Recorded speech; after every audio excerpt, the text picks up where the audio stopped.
Em nome do Pai, do Filho, do Espírito Santo. Amém. Ave Maria, cheia de graça, o Senhor é convosco. Bendita sois vós entre as mulheres, e bendito é o fruto do vosso ventre, Jesus. Santa Maria, Mãe de Deus, rogai por nós, pecadores, agora e na hora de nossa morte. Amém. São José, rogai por nós. São Felipe Neri, rogai por nós. Santa Teresinha de Menino Jesus, da Sagrada Face, rogai por nós. Santa Teresa de Jesus, rogai por nós. Nossa Senhora de Fátima, rogai por nós. Em nome do Pai, do Filho, do Espírito Santo. Amém. Bom dia a todos. Nós estamos aqui na página 204 da biografia de Santa Teresa de Jesus, escrita por William Thomas Walsh. Como podia Teresa estar certa de que não era o demônio que estava figurando uma ilusória imagem de Cristo para a tornar soberba e autossatisfeita e ganhar assim as almas dela e daqueles que nela acreditassem? Sim, era claramente o demônio, declarou o seu diretor provisório, e por conseguinte ela devia tratá-lo com a troça e o desprezo que ele merecia. Vendo que nada conseguia, o imundo ser miserável depressa a deixaria em paz.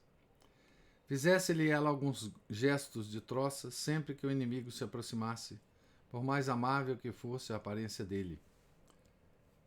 Fizesse-lhe figas. Então o novo padre, né, que substituiu o confessor dela, que estava viajando, né, disse isso para ela, né?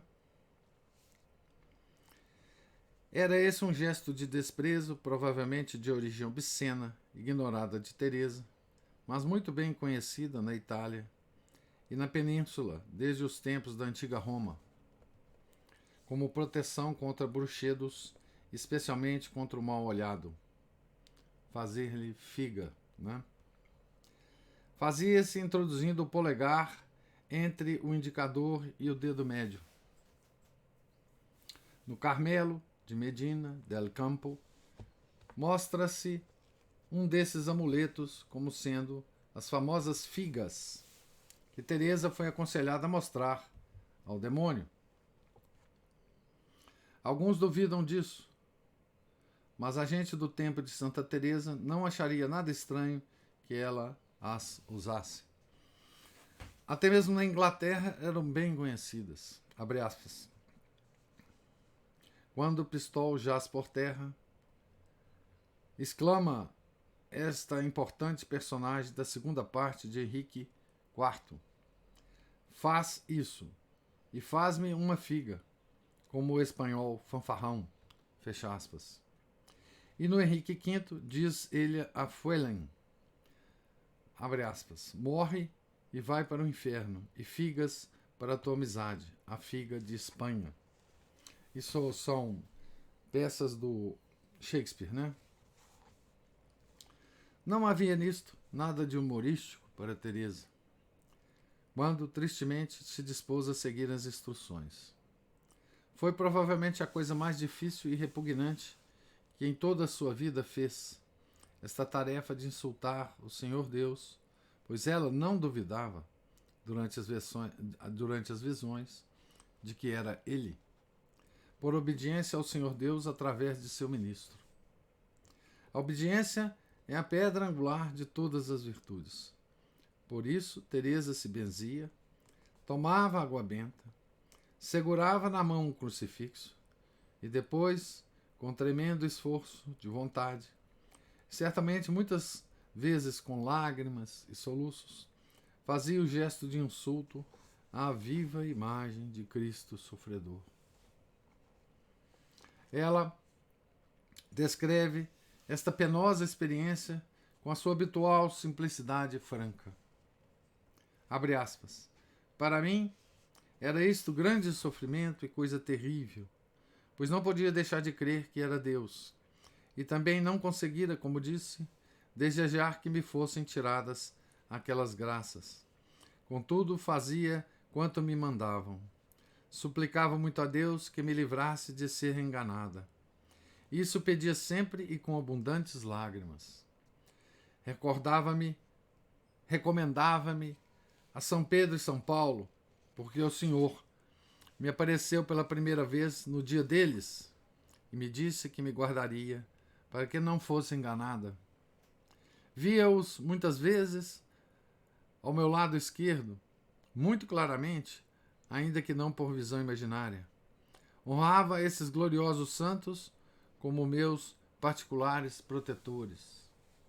Então, Santa Teresa também via São Pedro e São Paulo, né?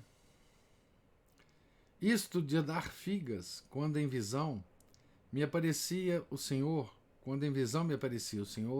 causava-me grandíssima pena. Com efeito, vendo-o presente, ainda que me fizessem em pedaços, não poderia crer que era o demônio. E assim foi um gênero de penitência bem grande para mim. Finalmente, para não me andar benzendo tanto, tomavam a cruz na mão. Isso fazia quase sempre. As figas, muito raramente, porque sentia muita repugnância. Lembrava-me das injúrias que o Senhor tinha recebido dos judeus e suplicava-lhe que me perdoasse porque o fazia para obedecer a quem estava em seu lugar e não me culpasse, pois eram os ministros por eles constituídos na sua igreja. Respondia-me que não me importasse e que fazia bem em obedecer, mas ele daria a entender a verdade. Quando me tiraram a oração mental, pareceu-me descontente. Mandou-me que lhe dissesse que já aquilo era tirania. Dava-me razões para que entendesse não ser obra do demônio. Também esta provação, a pior e a mais humilhante, passou, e a desolação deu lugar à consolação. Um dia, consciente da presença de Cristo, mas ainda obediente às ordens e aos receios do confessor, Teresa ajoelhou-se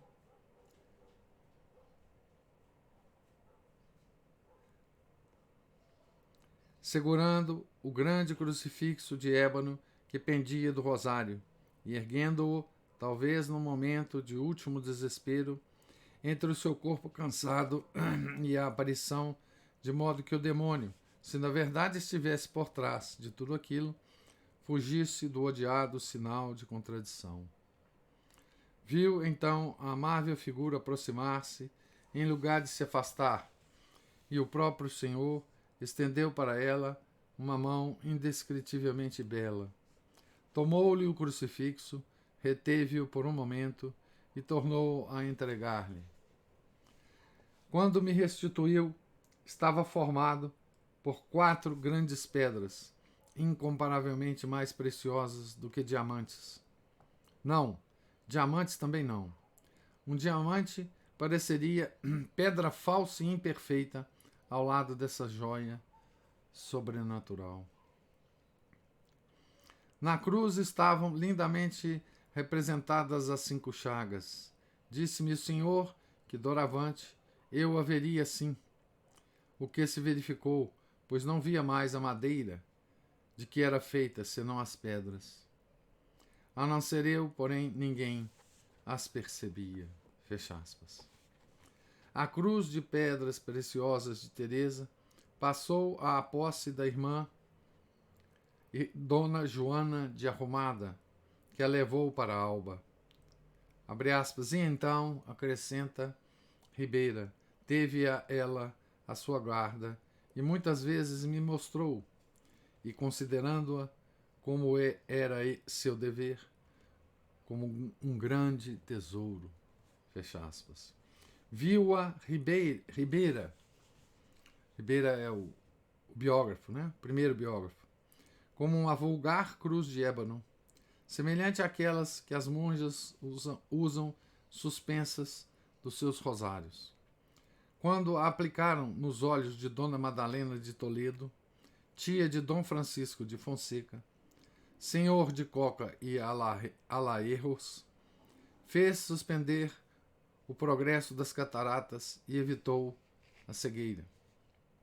Depois da morte da santa, parece que a cruz passou das mãos de sua irmã para as da duquesa de Alba e das desta para os frades carmelitas de Valladolid, que a guardaram em grande veneração até que se perdeu durante as perseguições de 1835 e anos seguintes. Seja onde for que ela agora exista, cumpriu o seu destino para com Teresa. E esse destino, na opinião de Ribeira, foi premiar a sua constância em obedecer ao confessor, mesmo a ponto de fazer gestos insultuosos às aparições de Nosso Senhor. Um confessor posterior, o dominicano Padre Domingo Banhas, disse-lhe que o penoso ato de fazer figas tinha sido em si mesmo totalmente errado. Abre aspas, pois se deve venerar a imagem de Nosso Senhor em qualquer circunstância que a vejamos, ainda que o próprio diabo tenha sido o pintor. E grande pintor ele é. Pelo contrário, é um serviço que ele nos faz. Fecha aspas. Teresa acrescenta, abre aspas, quadrou-me muito esta razão, porque realmente se víssemos uma imagem perfeitíssima, não a deixaríamos de estimar por ser obra de um mau homem. Nem a maldade do pintor nos faria perder a devoção. Do mesmo modo, não está nas visões o bem ou o mal, e sim em ter ou não humildade quem as recebe, para delas tirar fruto. A humildade, mesmo as visões do demônio, ao humilde, mesmo as visões do demônio, nenhum dano poderão fazer. Ao soberbo, as do próprio Deus não causarão proveito. Fecha aspas. Pelos princípios de 1560, tinha ela vencido, em larga medida, os receios de ser iludida pelo demônio. A sugestão do padre Álvares de que o demônio não podia prejudicar uma alma resolvida a não ofender a Deus sustentou-a em muitas horas de combate. Até que, como antes dela, Santo Inácio começou a compreender que os demônios são, em geral, mais importunos para aqueles que os temem do que para aqueles que os desprezam. E, por fim, já podia dizer: que pensamentos foram os meus? De que tenho medo? Que é isto? Servir, desejo a este Senhor. Não tenho outra ambição senão contentá-lo. Não quero contentamento, nem descanso, nem outro bem, senão fazer a sua vontade. Se este Senhor é poderoso, como vejo e sei que é, se são seus escravos os demônios, e disso não há dúvida, pois é de fé, que mal me podem fazer eles, sendo eu serva desse Senhor e Rei? Porque não hei de ter fortaleza para combater contra todo o inferno? Fecha aspas. Tomando da mão a cruz, fazia frente aos exércitos do mal, exclamando: agora, vinde todos, que, sendo eu servo do Senhor, quero ver o que me podeis fazer. Fecha aspas. Todas as suas inquietações pareciam agora desvanecer-se, e com elas os demônios. E, abre aspas, vi-me livre até hoje dos medos que costumava ter.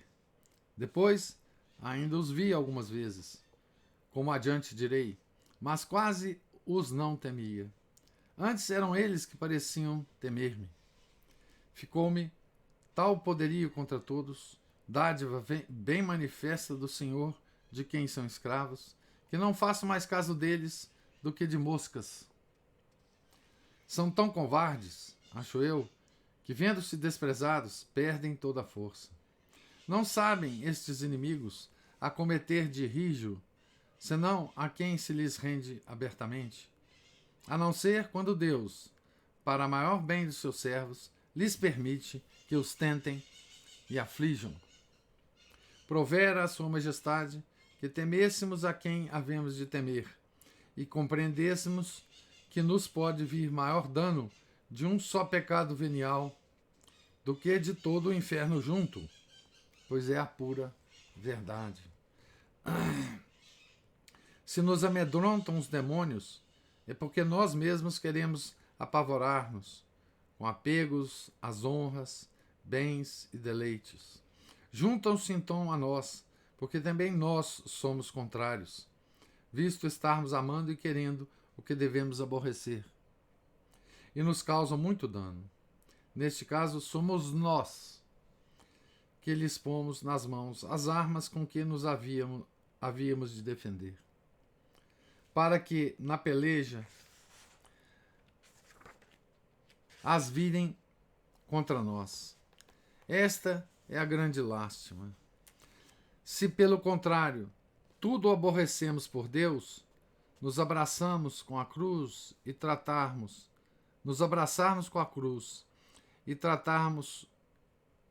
de o servir verdadeiramente, foge dessas verdades o demônio como quem foge da peste. É amigo de mentiras, ou antes, é mesmo a mentira. Não fará pacto com quem anda no caminho da verdade. Quando vê obscurecendo o entendimento, então é que ajuda lindamente a dar cabeçadas. Com efeito, se vê que alguém já está cego em colocar seu descanso em coisas vãs, e tão vãs como são as deste mundo, que parecem brinquedos de criança, logo conhece que este é menino, e assim o trata como tal, e atreve-se a lutar contra ele, uma e muitas vezes. Confusão, né? Quando vê obscurecendo o entendimento, né? O demônio, ele se aproveita da confusão, né? Mental, né? Continuando com Santa Teresa. Praz ao Senhor que não seja eu deste número, e que me favoreça sua majestade, por ter por descanso o que é descanso, por honra o que é honra, por deleite o que é deleite, mas tudo ao revés. E uma figa a todos os demônios, pois serão eles os que me terão a mim. Não compreendo tantos pormenores. Por que dizer demônio, demônio, se o podemos fazer tremer, dizendo Deus, Deus? Sim, pois sabemos que, se não lhe permite o Senhor, não pode sequer mover-se. Que é isto? É fora de dúvida que, mais do que ao próprio demônio, receio os que tanto o temem, porque ele nenhum mal pode fazer-me, e estes, mormente, se são confessores, inquietam muito. Passei, por esse motivo, tão grande tormento durante alguns anos, que agora me admiro de ter podido suportá-lo. Bendito seja o Senhor, que tão deveras acudiu em meu auxílio. Fecha aspas para Santa Teresa. Estava agora liberta do medo, não, porém, da perseguição. Se nunca mais temeu o demônio, havia em Ávila muitos que o temiam e continuavam a temê-lo por ela. Estava ainda uma questão em aberto. Se a Inquisição, depois de tudo, não a apanharia. Apanharia a Santa Teresa, né?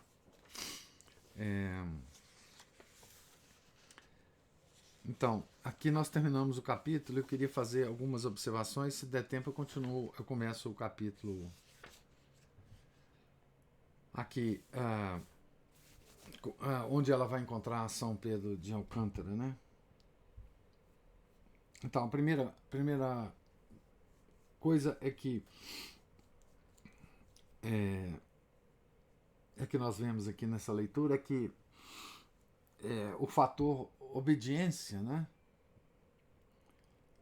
é muito importante para Nosso Senhor, né?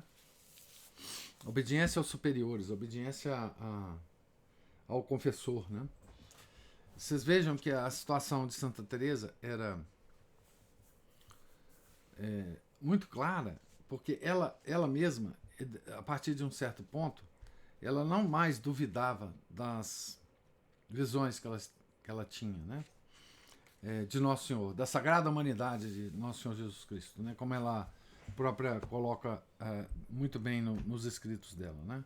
Então ele aparecia do lado dela, ela o via muito distintamente, né?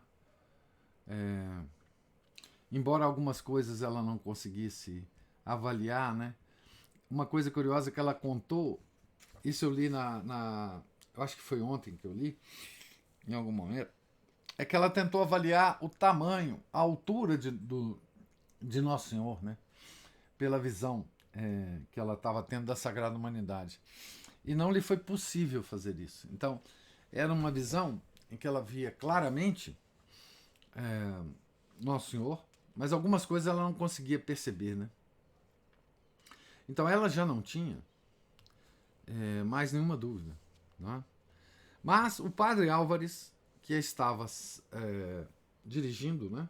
Já entendendo as suas questões, viajou e deixou um outro padre como substituto, né? E foi esse outro padre, na direção espiritual, que a sugeriu fazer figas, né? Para a aparição, né? Como se a aparição fosse de fato um demônio, né? Para demonstrar-lhe desprezo, né? Demonstrar desprezo à aparição. Não é? E ela fez por obediência, né? Lembra também uma passagem da vida de Santa Margarida Maria Lacoque, também, não é? Que foi proibida de fazer ou de ter esses êxtases, ou foi sugerida fortemente para resistir a esses êxtases pela superiora do convento da Visitação, né?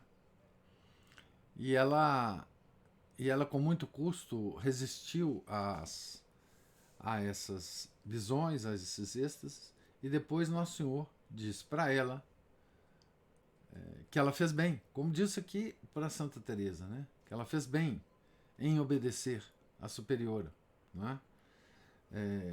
Uma vez Nosso Senhor também sugeriu para que ela fizesse alguma coisa, que eu não me lembro, e a superiora proibiu, e ela obedeceu à superiora, e depois Nosso Senhor disse que ela fez bem em obedecer à superiora e não a ele, não é? Então, parece aqui, nesses pequenos trechos de vida de santo, que veja, Nosso Senhor, ele dá muito, mas muito, muito mais importância às causas segundas do que à própria causa primeira, não é? Então, a superiora ou o confessor é Deus agindo em causa segunda, tá certo? Então, parece que Nosso Senhor, pelo menos naquilo que podemos saber dele, quando ele age em causa primeira, ele dá mais importância à ação em causa segunda do que à ação em causa primeira, né? Ele dá mais importância à obediência ao confessor e à superiora de um convento do que a própria coisa que ele fala para a vidente, para a alma escolhida dele, né? Então é um exemplo para nós, né? Que ficamos desejando, né? As ações em causa primeira e não as em causa segunda, né? Temos tudo para suspeitar que Deus dá mais importância às causas segundas que ele move do que propriamente às causas primeiras, quando ele se move, né? Tá certo? Porque mesmo para almas que têm a graça de vê-lo, de conversar com ele, de ouvi-lo, ele fala para que essas almas escolhidas ouçam mais superior ao confessor do que a ele próprio. Né? Parece que ele se compraz em mover as causas segundas da forma como ele quer, do que exatamente aparecer para as pessoas e falar o que ele quer diretamente. Né? Então,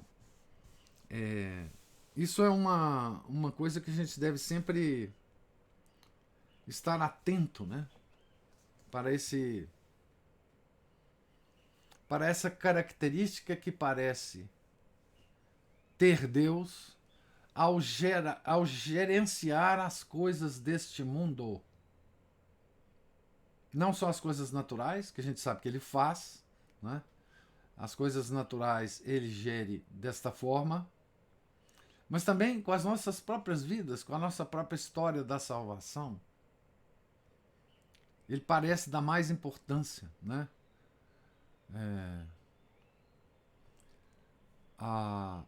As causas segundas que ele está também gerenciando, né, na nossa vida, mas que a gente ele dá mais importância que a gente perceba as causas segundas e se adeque à realidade, se submeta à realidade da nossa vida, né?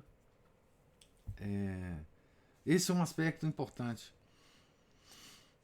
que a gente vê em todo místico católico, né? E por incrível que pareça, esta é uma forma de discernir o verdadeiro místico do falso místico, da pessoa que falsamente afirma ter esses contatos com a causa primeira, né? É que o falso místico que afirma essa falsa visão, ele não parece ter humildade suficiente para obedecer às causas segundas. Então, essa é uma forma de discernir, não é? A humildade dessa pessoa. Não é? E isso é claro nessas aparições falsas, né, que existem por aí. Por exemplo, Medjugorje. Né? Medjugorje foi condenado. E eles continuaram do mesmo jeito. Eles não obedecem ninguém. Né? Os franciscanos lá de Medjugorje, porque aquilo ali é controlado pelos franciscanos. Né? Então, essa é uma forma de discernir. Não é? O verdadeiro místico, né? A verdadeira alma escolhida das falsificações que andam por aí. Mas eu acho que não vou continuar a ler aqui não, para dar maior oportunidade para vocês fazerem os comentários. Nós vamos entrar aqui num capítulo em que há o contato de dois grandes santos. Né? É sempre muito interessante a gente ver o contato de dois grandes santos. Né? Como a gente viu o contato leu sobre o encontro de São Francisco de Assis com São Domingos em Roma.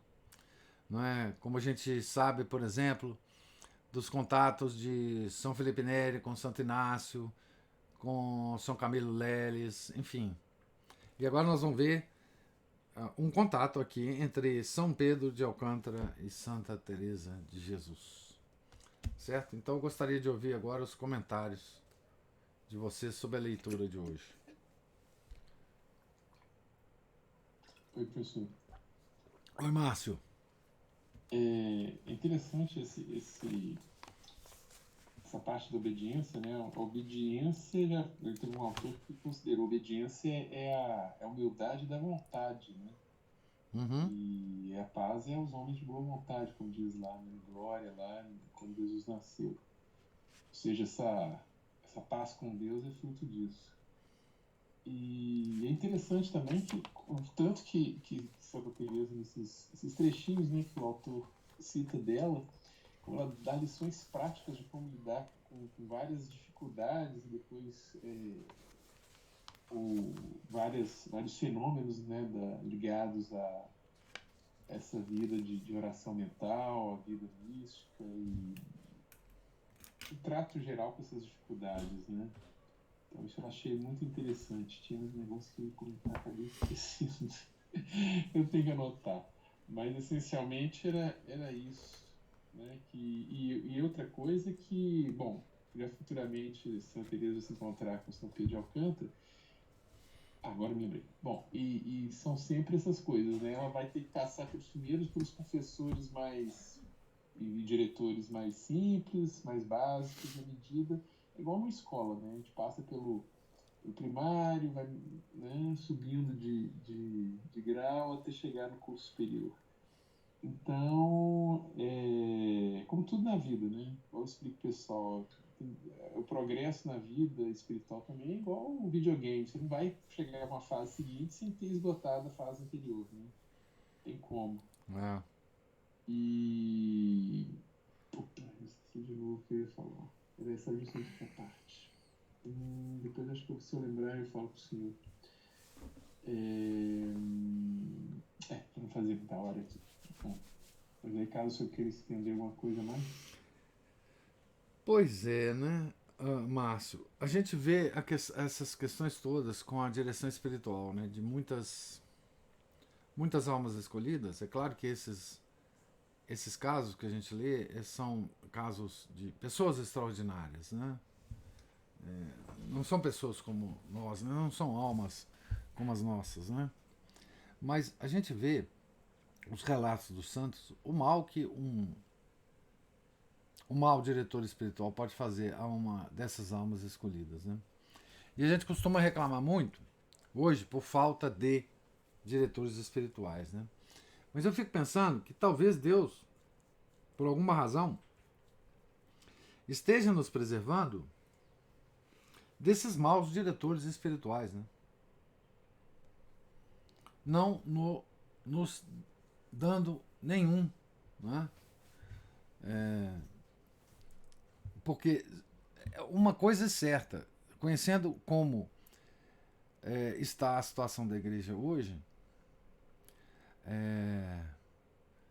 se existem bons diretores espirituais, eles são muito poucos, né? E portanto, qualquer um que a gente possa encontrar tem uma alta probabilidade de não ser um bom diretor espiritual, né? Então, talvez Deus esteja nos poupando, né? Não nos dando nenhum mau diretor espiritual, né? Então, talvez nós devemos nos consolar, né? Porque muitas almas, de fato, precisam de direção espiritual, né? Almas mais já entradas na vida espiritual, mais já entradas na oração mental, etc. Mas eu acho que Deus não está encontrando as causas segundas para movimentá-las, né? Tá certo? E por isso ele está, enfim, nos poupando disso, né? Tá certo? Mas gostaria de ouvir mais observações aí. O Felipe. Professor. Opa. Assim, desculpe. Não, desculpe, pode prosseguir. É porque o Felipe levantou a mão aqui, Márcio. Depois você fala. Felipe. Salve Maria, professor. Salve. A todos. Então, sobre essas etapas, né, esses níveis de oração, por exemplo, a oração vocal, e depois tem a própria oração mental, e assim, esses graus de acordo com cada um, santidade, vida pequena. Agora, onde que encaixa aí a contemplação?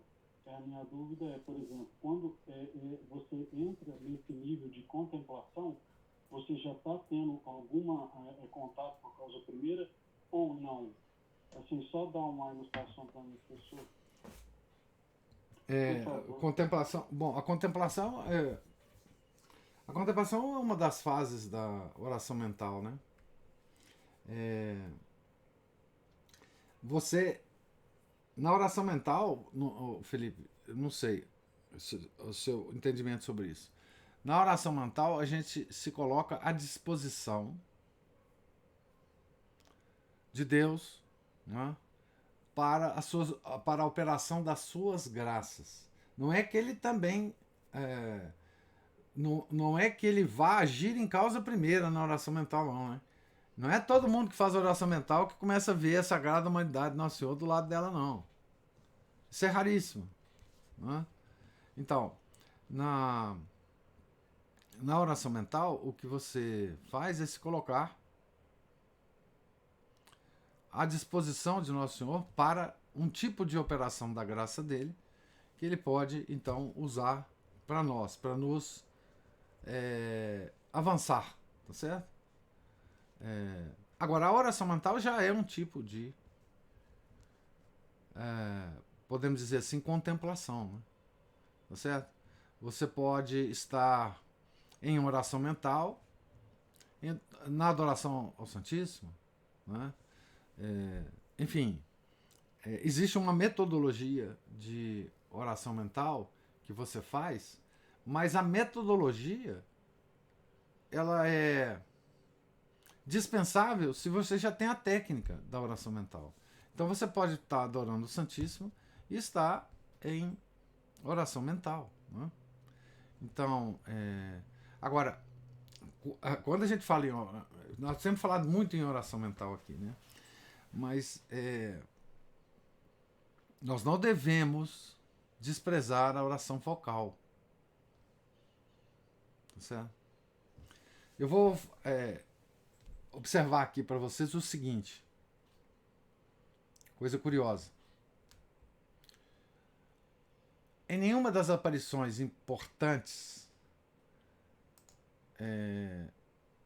de Nossa Senhora, eu digo assim, no século XIX, né? Vamos lá, né? No século XIX, né?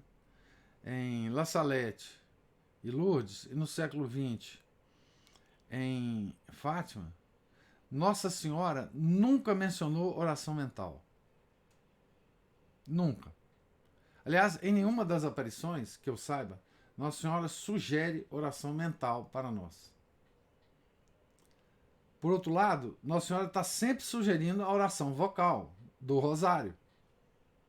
Do rosário. Tá certo? Aliás, em Fátima, ela enfatizou de novo o rosário e exatamente em Fátima ela disse que ela ia dar a última devoção que Deus ia nos dar. Última significa última, tá certo? Que era a devoção ao Imaculado Coração de Maria, tá certo? E insistia para a reza do rosário, né? Então, nós, quando falamos em oração mental, nós estamos seguindo uma tradição da Igreja que remonta pelo menos à Renascença. Mas nós não devemos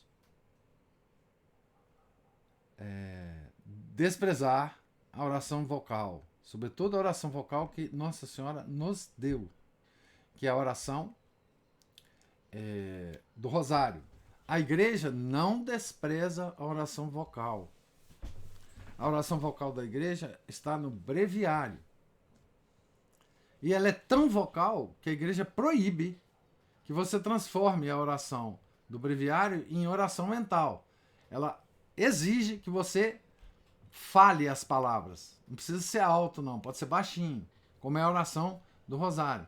A oração do rosário não é uma oração mental, embora ela seja uma mistura. Porque você medita os mistérios que você tá rezando, né? Então é só para colocar, assim, em proporção, o que nós estamos falando de oração mental, não é? E o que a Igreja fala da oração mental e o que a Igreja fala da oração vocal, tá certo? A Igreja tem uma oração diária vocal, que é o breviário. O breviário exigido que ele seja falado.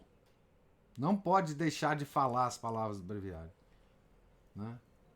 Então é só para colocar esse aspecto aí. Mas o Márcio ia falar alguma coisa. Sim, professor, eu me lembrei. Era a questão das causas segundas. Todo autor, e aí a gente vê na prática que isso é verdade, né? Todo autor que pede para poder as pessoas ficarem atentas às causas segundas, eles pedem para fazer um exercício que vários autores também colocam, do andar na presença de Deus, ou ter sempre Deus presente, né? Uhum. E se a gente tendo Deus presente, fica mais fácil de perceber as causas segundas, né? E pelo menos procurar discernir o que Deus está propondo ali naquelas manifestações, né? Nas circunstâncias, né? Isso, exatamente. A própria Santa Teresinha, ela fazia esse esforço o tempo todo, né? Tanto que eu me lembro da historinha que elas estavam lá lavando as roupas e uma lá espalhou água para todo lado lá e respingou nela, e ela pensou assim, deve ser o menino Jesus brincando, jogando água em mim. Mas para tornar as coisas mais leves, né, na vida do convento lá. E ela não deixa de estar certa, né? Então tem esse exercício. E um livrinho, né, que eu ando lendo aos pouquinhos, porque ele precisa ser saboreado e praticado, que é o Abandono à Providência Divina, um padre francês do século XVIII, Caussade, alguma coisa assim, que é o sobrenome dele, depois eu tenho que pegar lá. Mas muito interessante porque ele coloca exatamente isso, que as causas segundas, Deus dirige, né, as causas segundas de acordo com o tipo de pessoa, o nível de avanço espiritual De entendimento. dela, de entendimento, exatamente. É. Para que a partir dali, ou seja, Deus dispõe e governe ali e encaminha a vida espiritual da pessoa, e ele dá uma ênfase muito grande nessa parte passiva de procurar discernir, aceitar e cumprir o melhor que puder aquilo que Deus propõe para a gente em cada momento da vida, que o momento do Senhor é um, o meu é outro, da pessoa A, B, C, D, Z são outros, né? Uns só passando pelos mistérios da alegria da vida dele, outros pela dor, né? E juntos nós vamos batalhando para tentar chegar na glória, né? Mas essencialmente é isso, é isso que eu tinha de lembrar e falar, e acabei divagando aqui. Mas aí Ótimo. é com o senhor Isso agora. mesmo. Obrigado. Isso mesmo. Mais alguém tem alguma observação da leitura ou dos comentários feitos hoje?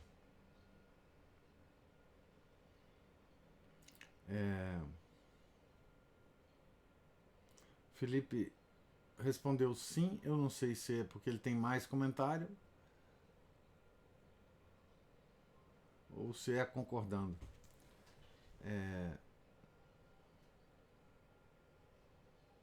Então parece que ninguém tem mais nenhum comentário. Nós então estamos aqui no início, na página 213, no início do capítulo sobre São Pedro de Alcântara, que, se Deus quiser, começaremos a ler amanhã, né? Tá certo? Fiquem todos com Deus. Não, aqui o Felipe tem sim, ó. Sobre a oração vocal, foi assunto da homilia de domingo da fraternidade e a prática dela, da devoção do rosário e dos mistérios gozosos, gloriosos. Pois é, Felipe. Então, assim, quando a gente está falando, né, da oração mental, nós não estamos fazendo uma escolha entre orações, né? Tá certo? Quer dizer, eu tenho bem claro, assim, o que Nossa Senhora disse em Fátima, né? Primeiro, o rosário, que é a oração vocal, um pouco misturada. Ela tem aspectos de oração mental também. E depois que ela estava anunciando ao mundo a última devoção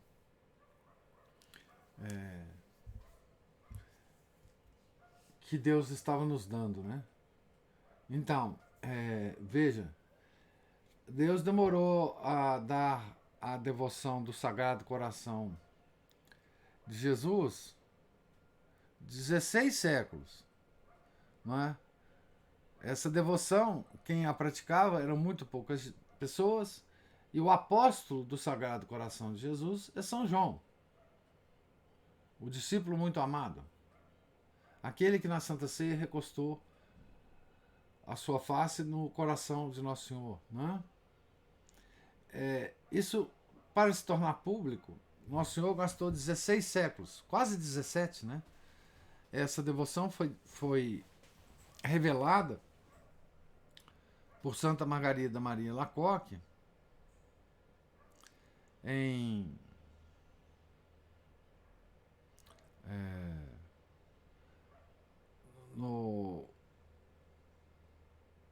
no século XVII, né? Tá certo?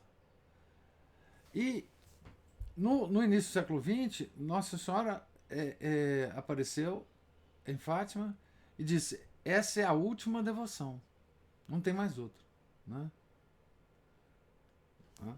Então é preciso marcar bem essas palavras de Nossa Senhora, né?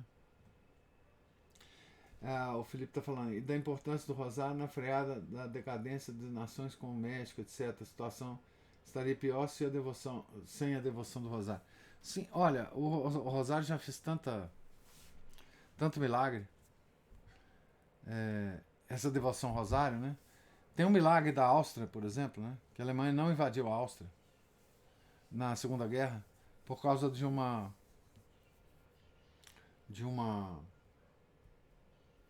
um padre, né? Que fez uma campanha na Áustria, em toda a nação, para a reza do rosário, né? Esse milagre é famoso, né? Não sei se já ouviram sobre ele. É uma coisa extraordinária, né? Porque a Alemanha não tinha nenhuma razão para não invadir a Áustria, né? Ela podia invadir com o pé nas costas, né? E ela milagrosamente não invadiu a Áustria, né? A Segunda Guerra também, Portugal foi preservado, né, da Segunda Guerra, por alguma razão, né? Tá certo? Então, enfim, o rosário, na nossa vida de católicos, ele é difícil exagerar a importância dele, né? Então, assim, eu só não quero dar a impressão de que eu estou falando sobre oração mental. Nós estamos aqui falando sobre oração mental, né? Em detrimento do rosário, né? O rosário é a nossa principal oração. É a nossa principal oração. Sem dúvida nenhuma, né? Isso é afirmação de Nossa Senhora, né? Tá certo? Rosário é o terço, né? Independente. Nós temos essas duas palavras aqui, né? O francês também tem, né? Chapelet é o terço, né? Mas tem línguas que tem só a palavra rosário, né? Para indicar ou o terço ou o rosário, né? Mas enfim. Mais alguma outra observação? Pois bem, Deus lhes pague a presença, a paciência, os comentários. Fiquem todos com Deus. Tenham um santo dia, uma santa festa da Santa Teresinha, do Menino Jesus e da Sagrada Face. Em nome do Pai, do Filho e do Espírito Santo. Amém. Ave Maria, cheia de graça, o Senhor é convosco. Bendita sois vós entre as mulheres, e bendito é o fruto do vosso ventre, Jesus. Santa Maria, Mãe de Deus, rogai por nós, pecadores, agora e na hora de nossa morte. Amém. São José, rogai por nós. São Felipe Neri, rogai por nós. Santa Teresinha do Menino Jesus da Sagrada Face, rogai por nós. Santa Teresa de Jesus, rogai por nós. Nossa Senhora de Fátima, rogai por nós. Em nome do Pai, do Filho, do Espírito Santo. Amém.